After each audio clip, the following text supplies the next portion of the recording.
আসসালামু আলাইকুম এভরিওয়ান, কেমন আছেন? আশা করি ভালো আছেন। আলহামদুলিল্লাহ আমিও ভালো আছি। আজও রান্না করব দেশি মুরগি। আর দেশি মুরগিটা কেটে কুটে পরিষ্কার করে ধুয়ে নিয়েছি।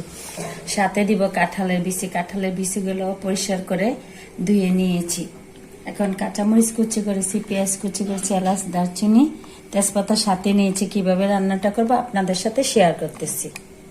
কড়াইটা গরম হয়ে গেছে, তেলগুলো দিয়ে দিচ্ছি।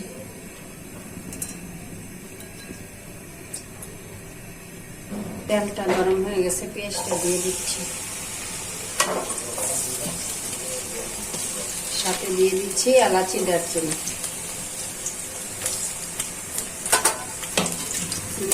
ভালো করে পেঁয়াজটা ভাজা হয়।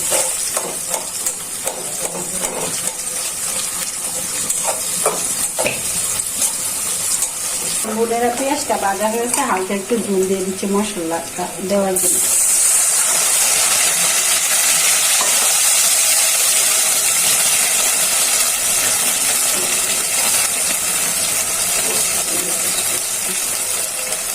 দিয়ে দিচ্ছি পরিমাণ মতো আদা বাটা, দিয়ে দিচ্ছি পরিমাণ মতো রসুন বাটা।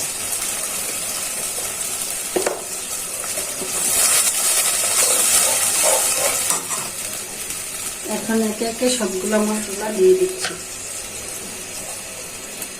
দিয়ে দিচ্ছি জিরার গুঁড়া, দিয়ে দিচ্ছি ধনিয়ার গুঁড়া পরিমাণ মতো,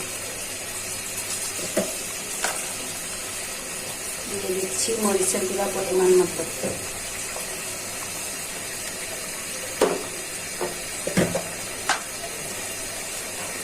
দিয়ে দিচ্ছি হলুদের গুঁড়া পরিমাণ মতো,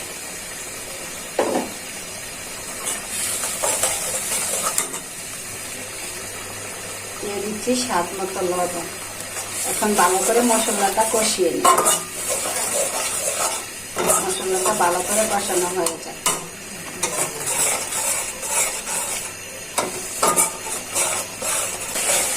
মশলাটা ভালো করে কষানো হয়েছে, তেলটা ছেড়ে দিয়েছে, এটি ভালো করে ভাজা ভাজা হয়ে গেছে মশলাটা।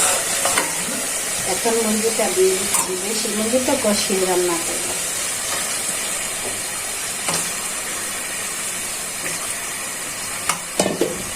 এখন ভালো করে কষানোটা হয়ে যায়, ঢেকে দিচ্ছি। দেখি তো বোনেরা কিরকম হয়েছে। ও মাশাআল্লাহ, কি সুন্দর হয়েছে কালারটা না?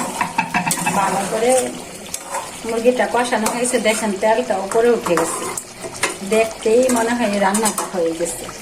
এখন আগে থেকে সিদ্ধ করা কাঁঠালের বিচিগুলো দিয়ে দিচ্ছি।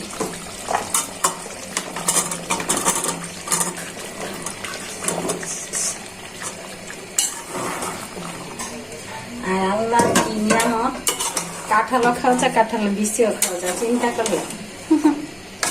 আর মুরগি দিয়া বলেন, গরুর মাংস, সব কিছু দিয়ে এগুলা খাওয়া যায়, শুটকিটা খাওয়া যায়।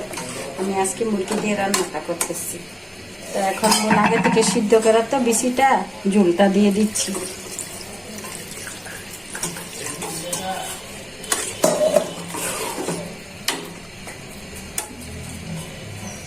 এখন ভালো করে রান্নাটা হওয়ার জন্য ঢেকে দিচ্ছি।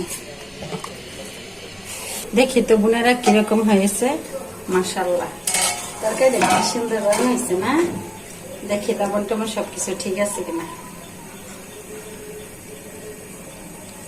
মাশাআল্লাহ, সেই টেস্ট হয়েছে।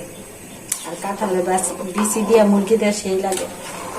তো বোনেরা ভালো থাকবেন, সুস্থ থাকবেন। আমার ভিডিওগুলো বেশি বেশি দেখবেন, লাইক করবেন, কমেন্ট করবেন, আমার পাশে থেকে সাপোর্ট করবেন। আল্লাহ হাফেজ।